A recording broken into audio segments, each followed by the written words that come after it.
Today, we're stepping onto the virtual battlefields of a galaxy far, far away to revisit a game that, well, defined an era for many of us.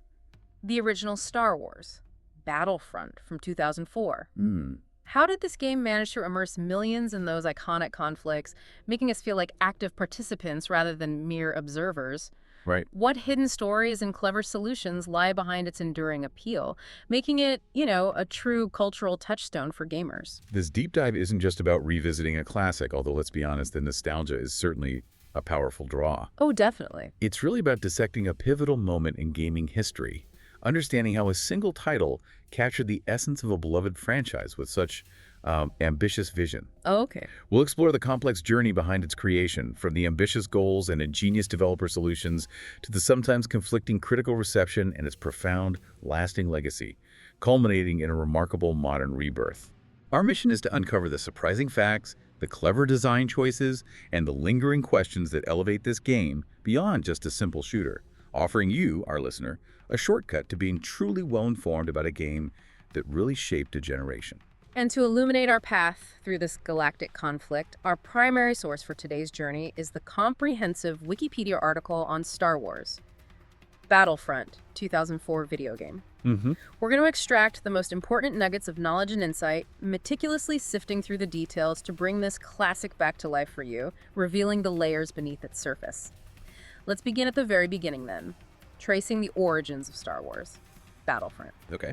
This monumental game was brought to life by Pandemic Studios, a name that probably evokes fond memories for many seasoned gamers, and published by the legendary LucasArts. Yeah, Pandemic, great studio. It first landed in our hands on consoles and PCs back in September 2004, marking its place as the inaugural installment in what would swiftly become an incredibly popular and influential series. What's particularly striking about this game's debut is its strategic timing. This wasn't merely another Star Wars title being released. Its launch was meticulously planned to coincide with the highly anticipated North America release of the Star Wars Trilogy DVD set. Ah, okay. Specifically, on September 21st, 2004. The exact same day. The exact same day. This synchronized release was really a masterstroke, immediately raising the stakes for the game's impact and reception. Huge stakes. LucasArts clearly envisioned Battlefront as a major cultural event, a synergistic experience designed to capitalize on and amplify Star Wars fever. Right. The game wasn't just about the films, it aimed to capture the very essence of those beloved stories, making players feel like integral parts of the universe, at a moment when a new generation was rediscovering the original trilogy at home in a pristine digital format. Wow. The pressure to deliver on that immersive promise must have been immense. The cross-media synergy is absolutely brilliant when you think about it. Imagine finishing your rewatch of Luke's desperate trench run, the exhilaration still fresh. Yeah. And then being able to instantly load up your console and become a rebel soldier on the ground, blaster in hand. That connection must have generated an enormous wave of anticipation and a feeling of direct involvement for fans. Exactly. It taps right into that immediate desire. And speaking of anticipation, the sheer ambition driving this game was truly something to behold. Greg Barode, the executive producer, articulated a remarkably clear and expansive goal. He stated, and I'll quote him directly here, "We wanted to create an online shooter title for the Xbox, PS2, and PC, which would allow for team strategy and would feature battles and worlds from every one of the 6 Star Wars films." Looking closer at that statement, the scale of that ambition in 2004 is almost breathtaking. It really is. We're talking about a truly cross-platform online shooter developed for 3 distinct hardware architectures: the Xbox, PlayStation 2, and PC, all while aiming to encompass all 6 existing Star Wars films. Even before Episode 3 was out. Exactly. Even before Episode 3, Revenge of the Sith, had even been released. Yeah. And the emphasis on team strategy further elevated this vision beyond a simple run-and-gun experience. Right. It immediately sparks curiosity. How on earth did they plan to deliver on such a vast promise, spanning multiple eras and diverse technical requirements, especially given the hardware limitations of the time? That's the question, isn't it? This creates a fascinating tension right from the outset between an expansive creative vision and the very real technical constraints that game developers operated under almost 2 decades ago. You're right, the scale alone sounds utterly daunting. It really makes you wonder about the labyrinth of technical hurdles they must have faced. Oh, for sure. Trying to deliver a consistent, engaging, and Star Wars authentic experience across platforms as different as the PC, Xbox, and PlayStation 2. Each with its own quirks. Exactly. Each had its own quirks, its own strengths and weaknesses. The fact that they were pulling from so many different eras of Star Wars, from the Clone Wars to the Galactic Civil War, only compounds that challenge. It strongly suggests there was some truly ingenious problem-solving happening behind the scenes to translate that grand vision into a playable reality, really pushing the boundaries of what was possible back then. So, Pandemic Studios had this audacious grand vision. The question then becomes, how did they translate that sweeping ambition into actual playable gameplay that felt both authentic and exciting? Yeah, how did it feel? One of the defining features of Battlefront was its ingenious approach to factions, distinct player classes, and even the strategic inclusion of iconic hero characters. Right. The game seamlessly blended the two major eras of the Star Wars saga. You had the prequel-era factions, the disciplined forces of the Galactic Republic, and the droid armies of the Confederacy of Independent Systems, or CIS. The clones versus the droids. Classic. Then, from the original trilogy, players could enlist with the heroic Rebel Alliance or the monolithic Galactic Empire. Rebels and stormtroopers. Each of these four factions provided players with a solid foundation of four similar core classes: the versatile infantry, the explosive heavy weapon specialists, the nimble pilots, Crucial for vehicles. who could operate ground and air vehicles, and the long-range snipers. But what truly injected faction-specific flavor and strategic depth was the addition of a unique fifth class for each side. Ah, the special units. Exactly, offering specialized abilities and weapons that made each faction feel distinct. And then, to elevate the battlefield spectacle, you had the non-playable hero characters, legendary figures like Count Dooku for the CIS, Mace Windu for the Republic, Mace Windu. Luke Skywalker leading the Rebels, and the terrifying Darth Vader for the Empire. These heroes would make limited but impactful appearances on the battlefield, often turning the tide of skirmishes. This sophisticated class-based system, especially with the faction-specific unique units, was absolutely crucial for creating gameplay variety and, truly deep strategic possibilities. It wasn't just aesthetics. Not at all. It wasn't just which side you chose, but how you chose to fight within that side. The integration of hero characters, even if not fully player-controlled, masterfully built a sense of excitement and an almost event-like atmosphere within each battle. Definitely raised the stakes. It certainly raised the stakes. Imagine the sudden visceral tension that would grip you as a player when, say, Darth Vader suddenly drops into the middle of your firefight, his red lightsaber humming menacingly. Chills every time. It wasn't just about pure shooting mechanics at that point. It was about the immediate dynamic shift in power and the split-second tactical decisions you'd have to make on the fly. Engage, retreat, or focus fire. Right.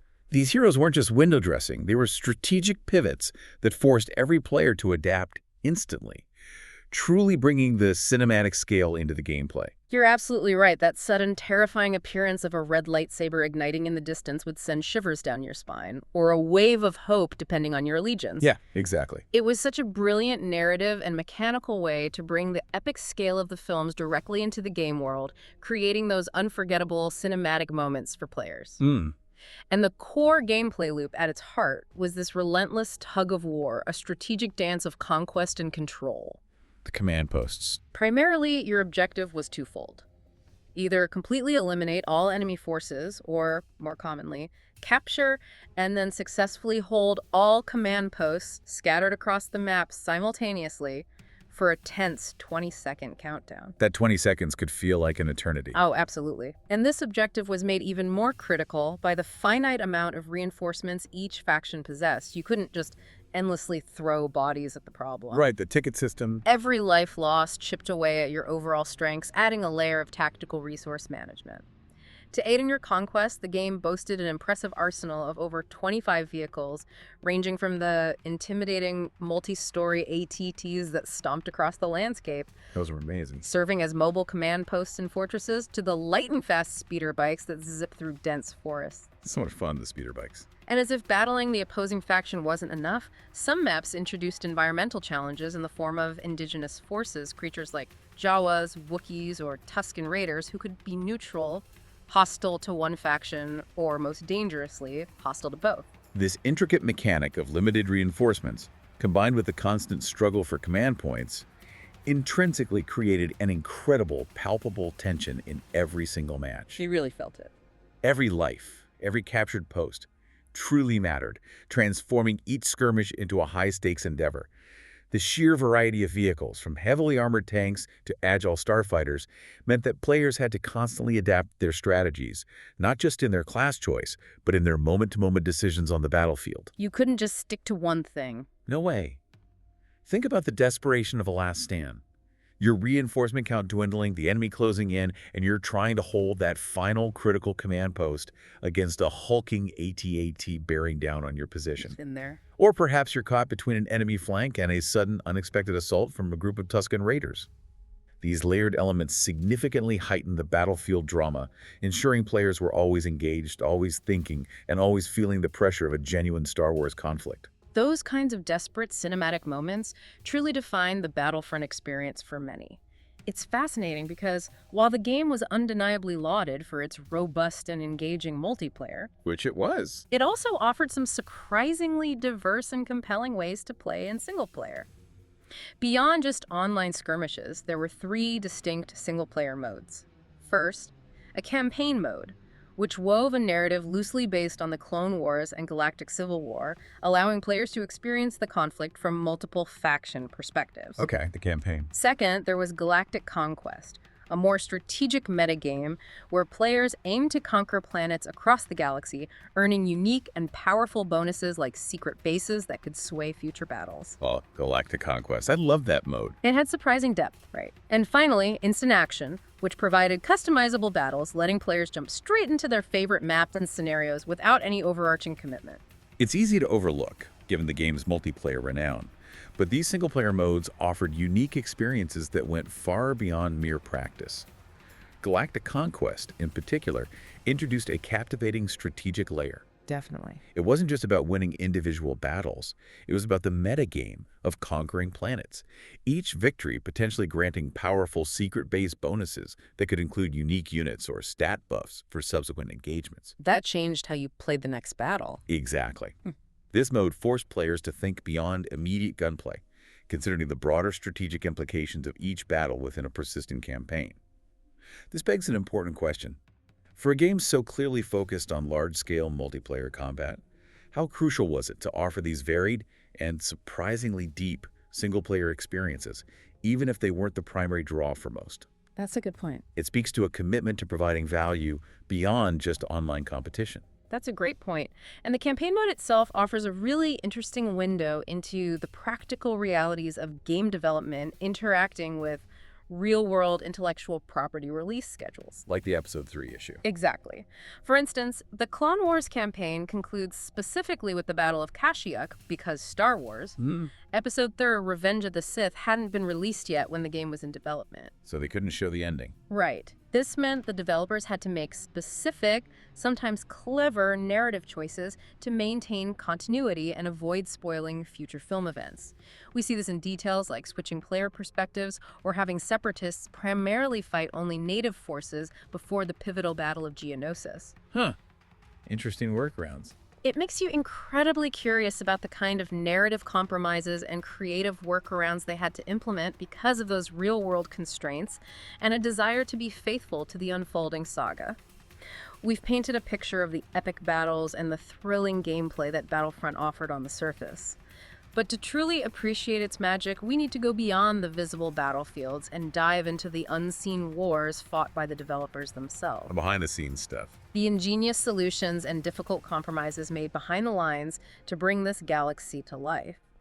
Building a galaxy from scratch, particularly back in 2002 when development for Battlefront first commenced, was an undertaking of monumental proportions. Yeah, you got to remember the era. The technical constraints faced by developers 2 decades ago were, by modern standards, incredibly substantial. For instance, character models and animations were meticulously crafted using SoftImage XSI, which, for those unfamiliar, was a cutting-edge 3D modeling and animation suite. State-of-the-art back then. Crucial for building everything from character models to weapon designs back then. A critical constraint they faced, particularly for characters, was the need for a minimal number of bones. The bone count. Always a challenge. Think of a human skeleton. The more joints or bones you have, the more fluid, detailed, and expressive your movements can be. But each bone uses computational power, memory, and animation data. It adds up fast, especially with lots of characters. So to ensure they could render hundreds of troopers and droids on screen simultaneously without grinding the game to a halt, they had to simplify the skeletal structure. This meant character animations, while effective and recognizable, were perhaps not as nuanced or expressive as you might see in a smaller scale, more intimate game. A necessary trade-off for scale. For the sprawling world environments, they leaned heavily on Pandemic's proprietary Zero Editor, essentially their custom-built virtual sculpting tool. Their own tech. This allowed their artists and designers to intuitively adjust terrain height, paint on realistic textures like desert sand or icy snow, and even manage the color palette to capture the distinct look and feel of each iconic Star Wars planet, all without overtaxing the precious hardware resources. This deep dive into the technical details truly highlights the significant and constant tension between creative ambition and technological reality that developers navigate. Always a battle. Creating such a vast, immersive, and populated Star Wars universe required not just artistic genius, but ingenious engineering solutions and extremely careful resource management. The mention of minimal bones for character models, driven by hardware concerns, underscores this perfectly. Right. It makes you incredibly curious about the specific optimizations they had to make to ensure smooth performance while still making it feel authentically Star Wars. How did they manage to convey recognizable character movement and faction identity within such tight constraints? It's impressive. It was a true balancing act, a testament to the creativity often born from limitations. It's an incredible testament to their ingenuity, and nowhere is that ingenuity, and perhaps the compromises inherent in it, more evident than when we look at what I call the intelligence dilemma, the challenges of programming effective AI.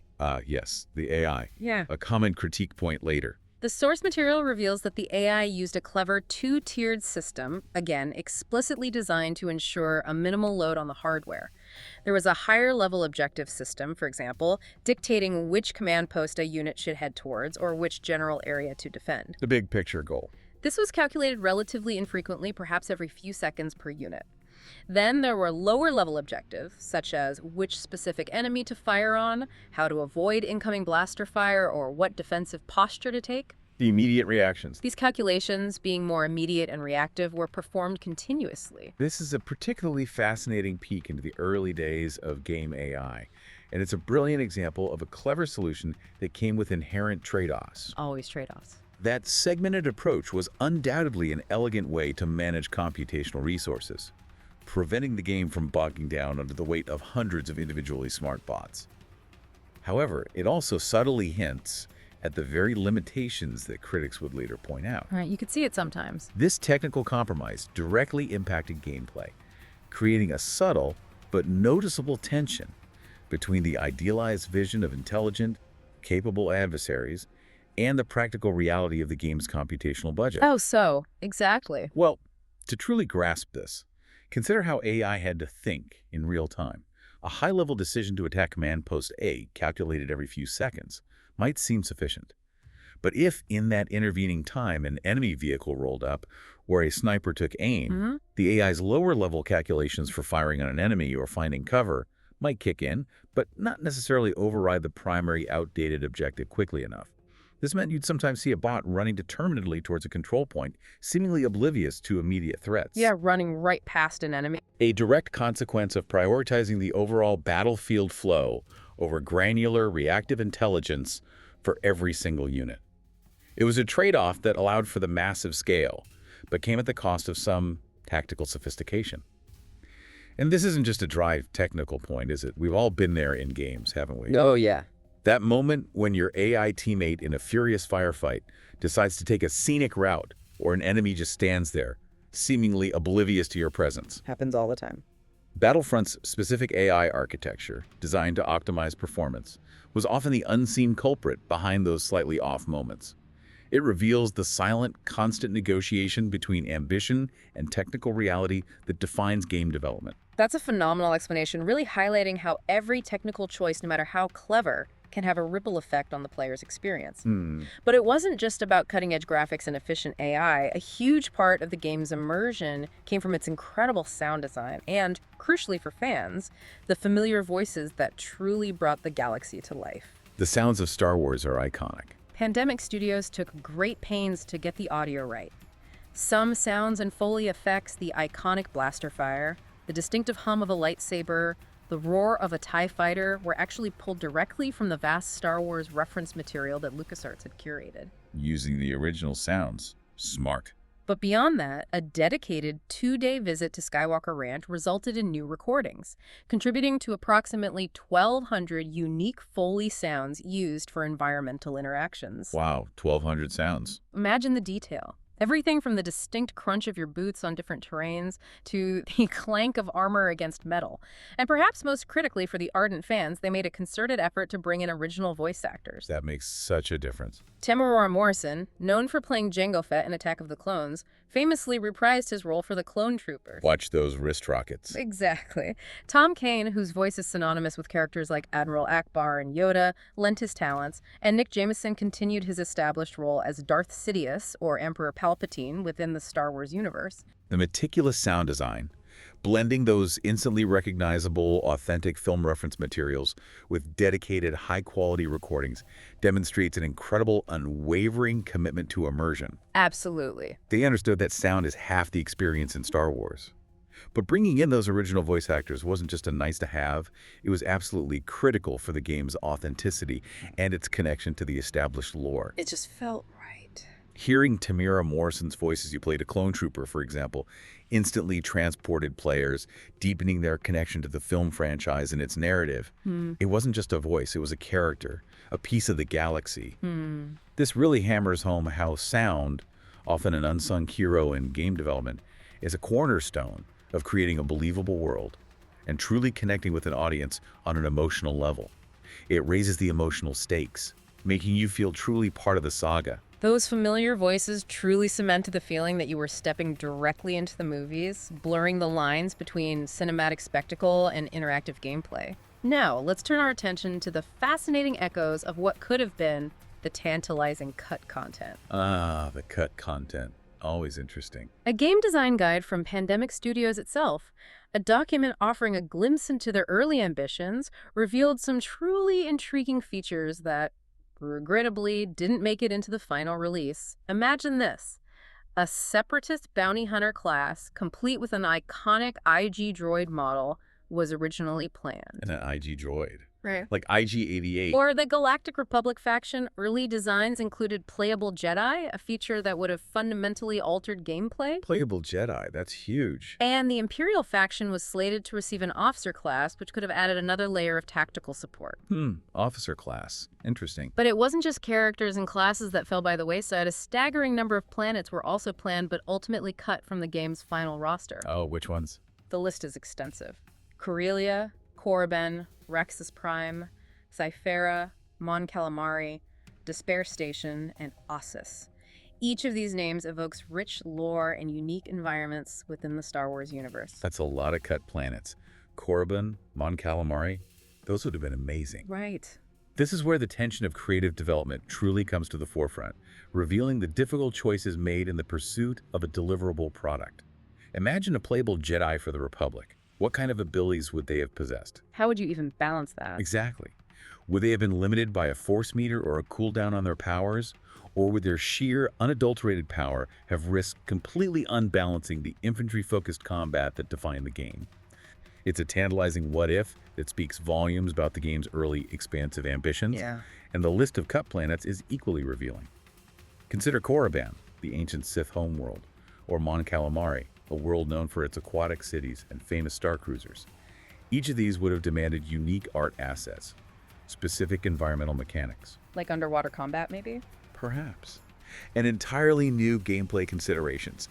It wasn't just about running out of time or money, but likely the monumental effort required to develop truly unique assets, complex game mechanics, and balanced gameplay for each of these distinct environments, all across multiple platforms. It's too much to handle. Ultimately, this led to incredibly tough choices about what could be realistically delivered without compromising the core experience.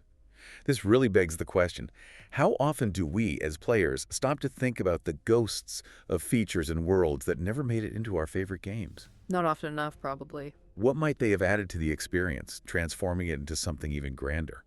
Or perhaps, what might they have detracted if they hadn't been fully realized due to those inherent development constraints? It's a powerful reminder that every finished product is the culmination of countless difficult choices and compromises, each with a profound impact on the final game. All right, so with the grand vision solidified, the gameplay meticulously defined, and the myriad development challenges bravely tackled, it was finally time for Star Wars. Battlefront to make its grand debut. The launch. The game officially launched in North America on September 21st, 2004, a date that, as we discussed, was no accident. It was deliberately timed to coincide with the release of the highly anticipated Star Wars Trilogy DVD set. Smart move. In a brilliant marketing move, LucasArts even included an Xbox-exclusive playable demo of the iconic Battle of Endor directly on that DVD itself, guaranteeing massive exposure. Yeah, right in people's hands. This initial release was strategically followed by a macOS export in July 2005, and surprisingly, even a mobile version in November 2005, showing a clear intent to reach every corner of the gaming market. What's truly remarkable here is how clearly the strategic cross-promotion with the DVD set was an absolute masterstroke. It maximized exposure and fan excitement, essentially hitting the market when Star Wars fever was already at a peak. Perfect timing. Fans could finish watching the cinematic sagas and immediately jump into the virtual battles. The staggered releases and subsequent ports to Mac and even mobile platforms also reveal a concerted, ambitious effort by LucasArts to reach as wide an audience as humanly possible. They really wanted everyone playing it. This demonstrates the exceptionally high expectations they had for the title and the considerable commercial stakes involved in such a significant Star Wars release. They weren't just aiming for a hit, they were aiming for a pervasive experience that would cement Battlefront's place in the cultural zeitgeist. That multi-pronged marketing and release strategy certainly worked to get the game into an astonishing number of hands.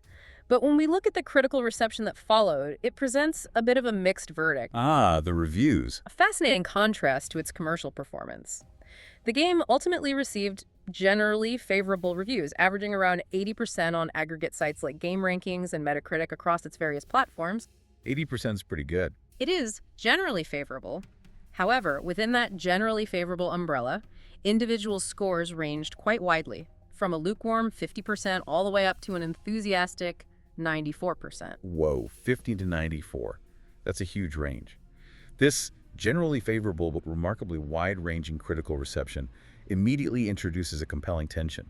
It compels us to ask, what were the specific points of praise that resonated so strongly with some critics, and what were the equally specific points of contention that led others to offer much lower scores? What caused that split? This pattern implies a game with undeniably strong core strengths that truly captivated both critics and players, but also noticeable flaws that some found harder to overlook. It's a testament to the fact that few games are ever universally adored or condemned. There are always nuances and trade-offs that lead to such varied assessments. It's a meaningful conversation about the complexities of game critique, isn't it? Absolutely. You're absolutely right. It wasn't a simple thumbs up or thumbs down situation. Let's start by delving into the overwhelming praise, which, as you might expect, overwhelmingly focused on the game's robust multiplayer and its unparalleled ability to immerse players in the Star Wars universe. The multiplayer was the main draw. Critics like Bob Kaleko from GameSpot offered glowing reviews, praising the general gameplay and even favorably comparing it to the seminal Battlefield 1942. High praise indeed. Highlighting its versatile vehicle control and intense on-foot battles, along with its extensive online play. Ivan Sulik of IGN was equally enthusiastic, lauding the impressive graphics, the immersive sound design, the authentic Star Wars setting, and of course the incredibly engaging online mode. Graphics, sound setting, online. Checks a lot of boxes. Andrew Feister from 1UP.com found it visually exceptional and particularly commended how effectively the game recreated the iconic, large-scale Star Wars battles we knew and loved from the films. This consistent chorus of praise for Battlefront's multiplayer and its extraordinary ability to immerse players so deeply in the Star Wars universe unequivocally reveals its core strength. It delivered on the fantasy. It delivered spectacularly on its central promise, making players feel like an integral, active part of those epic conflicts they'd only ever watched on screen. That comparison by GameSpot to Battlefield 1942 immediately places Battlefront within the context of the burgeoning online military shooter genre, Right. indicating it was recognized not just as a Star Wars game, but as a serious contender that built upon established, successful mechanics while carving its own unique niche through the powerful Star Wars IP. This highlights what was most important to players and critics at the time: the powerful realization of a fantasy, delivered on a grand, accessible, and thrilling multiplayer scale. The stakes for delivering an authentic, large-scale Star Wars battle were incredibly high, and they clearly met that challenge. So on the multiplayer front, Battlefront absolutely nailed that exhilarating feeling of being in a Star Wars battle. However, when we pivot to the criticism, this is where the single-player conundrum really comes into sharp focus, revealing the game's primary weaknesses. Okay, here comes the other side. A significant and recurring point of concern was the lacking single-player component and poor AI. We talked about the AI challenges. Exactly. Ivan Sulik from IGN, despite his praise for other elements, was very critical of both the AI and the single-player mode, going so far as to colorfully call everyone, both allies and enemies, an idiot. Strong words. And noting that AI bots would often idly stand around helping themselves to an endless breather. Will Tuttle from GameSpy described the historical campaign as confusing and felt it was simply tacked on, suggesting a lack of cohesive design. Tacked on, yeah. Andrew Fester from 1UP.com also criticized the AI for being too easy and often failing to follow commands, while William Gray of Allgame pinpointed the repetitive nature of the gameplay as a drawback. This is truly where the tension in the game's reception manifests most acutely. Despite the overwhelmingly strong and lauded multiplayer experience, the single-player component was a significant sticking point for many critics. You couldn't ignore it. The poor AI directly undermined the very idea of epic, intelligent battles, transforming what should have been capable allies and challenging enemies into frustrating liabilities rather than dynamic combatants. Yeah, that could be frustrating. This creates a fascinating disconnect. How could a game be so commercially successful and critically praised in one aspect, yet so openly criticized in another? This leads to an important question. Did players largely overlook these glaring flaws in the single-player experience because the multiplayer delivers so spectacularly on the immersive Star Wars fantasy? Seems likely, doesn't it? It implies a collective decision by the player base to prioritize one aspect of the game over another. And this compromise in AI design might sound familiar if you've ever played a large-scale game where the NPCs sometimes exhibit odd behavior. A friendly unit running into a wall, or an enemy seemingly unaware of your presence. Oh, definitely. That's often a direct result of these kinds of development trade-offs, prioritizing the overall scale and performance over individual AI brilliance. It's a classic dilemma in game design, and Battlefront's experience highlights just how much players were willing to forgive for the core experience. And forgive they did, because despite these noted criticisms, Star Wars Battlefront was a massive commercial triumph. The sales numbers tell the story. The game ultimately sold in excess of 4 million copies globally by 2007, an astonishing figure for any game, let alone one with perceived flaws. 4 million, that's huge. The PlayStation 2 version alone was a powerhouse, selling 1.5 million copies and generating an impressive $53 million in the US by July 2006. Combined console sales, PS2 and Xbox, reached an incredible 3.8 million units in the US by that same time, and even the PC version contributed significantly to this success, moving 290,000 copies and earning $2.6 million by August 2006. This is the ultimate so what moment for Battlefront, revealing the profound impact of its release. Despite the critical nuances and specific complaints about the AI and single-player experience, the game was an undeniable runaway commercial success. Money talks. This definitively underscores the immense, almost unparalleled power of the Star Wars brand, particularly when combined with a truly compelling and innovative core multiplayer loop that allowed players to live out their cinematic fantasies. That core loop was addictive. It vividly demonstrates that sometimes delivering a specific, deeply engaging experience like enabling players to participate in large-scale Star Wars battles can effectively override concerns about other, less central aspects of the game. These staggering sales numbers highlight the huge commercial stakes LucasArts and Pandemic had in the game, and how incredibly well they ultimately delivered on that front, even if not perfectly on the critical one. Yeah. The market, in this case, spoke volumes.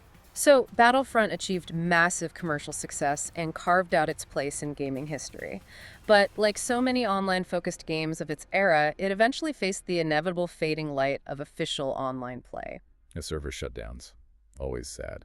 The Xbox Live servers, which powered the multiplayer for the original Xbox version, were shut down on April 15th, 2010. And for PC players, the GameSpy matchmaking servers, which handled online connections, met the same fate on November 7, 2012. GameSpy. Remember GameSpy? Oh yeah, primarily due to LucasArts terminating their service agreement with GameSpy. This period marks a truly poignant decline for the original game, creating a profound sense of loss for its dedicated community. Its primary strength, that beloved large-scale multiplayer, gradually became inaccessible through official channels. The heart of the game, gone. For many players, this is effectively the end of their Battlefront experience, severing their connection to the dynamic, shared battlefields they cherished. It powerfully highlights the inherent stakes of online-only or online-centric games, Yeah, it's a risk. where the longevity of your engagement and the preservation of those shared experiences are intimately tied to external server support and corporate decisions. It's a stark reminder of the ephemeral nature of digital experiences. It connects to the very heart of the gaming experience for many of us. Have you ever had a favorite online game lose its servers, effectively ceasing to exist in its most vibrant intended form?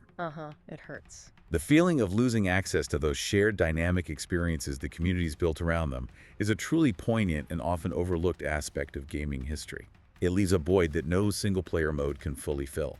It's a tough reality for so many online games, a kind of digital entropy, but what's truly incredible about Battlefront's story is that it wasn't simply left to fade away into obscurity. The fans stepped up. Instead, it experienced a powerful fan-driven resurgence.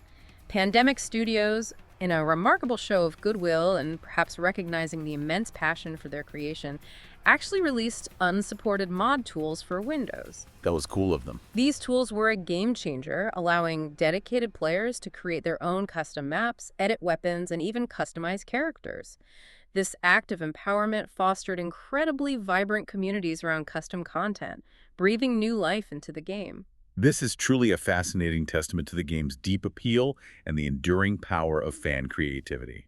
The developers themselves, even without official LucasArts support or the corporate mandate to keep servers running, provided the means for the community to not just keep the game alive, but to evolve and expand it. Gave them the keys, basically. This showcases the incredible power and dedication of fan communities, proving they can extend a game's lifespan far beyond its official support cycle. It beautifully mitigated the tension of official server shutdowns by empowering players to create their own ongoing experiences, transforming obsolescence into a new era of engagement. Yeah. It's a compelling example of how a passionate player base can become the guardians of a game's legacy. That grassroots, community-driven effort is genuinely inspiring, transforming a potential sunset into a prolonged golden hour. And then years later, we saw a significant and incredibly welcome move towards digital preservation and a modern revival of the game itself. The re-releases. The original Star Wars. Battlefront became available on major digital storefronts like GOG and Steam on May 2, 2019, which was a huge moment for accessibility. Made it easy to get again. Even better, official multiplayer support for these re-released PC versions was announced on May 1st, 2020, bringing back the core experience for a new generation. Multiplayer came back. And for those dedicated original Xbox enthusiasts, an unofficial Xbox Live replacement service called Insignia now also supports the game, ensuring that even the classic console experience can be relived. This marks a truly significant and overwhelmingly positive shift from obsolescence to active digital preservation. The return of official multiplayer support years after its initial shutdown highlights the enduring demand and timeless appeal of this classic. People still wanted to play it. It's a powerful testament to good game design standing the test of time, and also to the growing crucial importance of keeping older, beloved titles accessible for both new players discovering them for the first time and returning veterans seeking to relive cherished memories. This is a meaningful conversation about the value of game preservation in our rapidly evolving digital age, ensuring that cultural touchstones like Battlefront aren't lost to time or technological advancement. And now, almost exactly 2 decades after its initial release, it all comes full circle with the highly anticipated Star Wars Battlefront Classic Collection. The collection just came out. Developed and published by Asper, this meticulously remastered compilation was released on March 14th, 2024. It not only includes both the original Battlefront 2004, and its acclaimed sequel, Those games. but also boasts bonus content, crucial cross-generation play for up to 64 players, and even a bonus map, the iconic Jabba's Palace. Jabba's Palace, nice. Right. This is truly the ultimate narrative arc for the game, a full-circle moment that underscores its profound and lasting impact. From its original ambitious vision and release, through server shutdowns and incredible dedicated community efforts, to digital re-releases, and now to a full-blown, modern remaster. It's quite a story. It unequivocally demonstrates the game's undeniable place in gaming history and its continued relevance to a new generation of players. The stakes for Asper in this venture were incredibly high. How do you faithfully remaster a beloved classic for modern audiences while preserving the intangible magic and core gameplay loop that made it so special in the first place? A tough balancing act. It's a compelling conclusion to an incredible journey, proving that some games, despite their imperfections, are simply too good to be forgotten. Hashtag tag outro. So, what an incredible journey we've been on, exploring the enduring legacy of Star Wars. Battlefront 2004. It really was something. From the ambitious vision of Pandemic Studios to the intense, immersive battlefield experiences, the critical debates about its single player and its undeniable, massive commercial success, this game truly carved out a unique and unforgettable place in gaming history. This deep dive unequivocally reveals how a game can not only thrive, but even achieve legendary status, despite perceived flaws. Its success was driven by a powerful intellectual property, innovative and engaging multiplayer mechanics, and an undying, incredibly dedicated community that refused to let it fade. That community support was huge. It's a classic story of creative vision meeting technical limits, of critical reception sometimes diverging significantly from commercial triumphs, and ultimately, the remarkable longevity of truly engaging, fun gameplay that resonates deeply with players. Yeah. It just worked. As we look at the original Battlefront's journey from its ambitious 2004 release all the way to its triumphant 2024 classic collection, it raises an important, lingering question for you, our listener. In the ever-evolving and sometimes unforgiving world of gaming, what truly makes a game timeless? Good question. And which flaws are we as players most willing to overlook or even embrace for the sake of an unforgettable, immersive experience?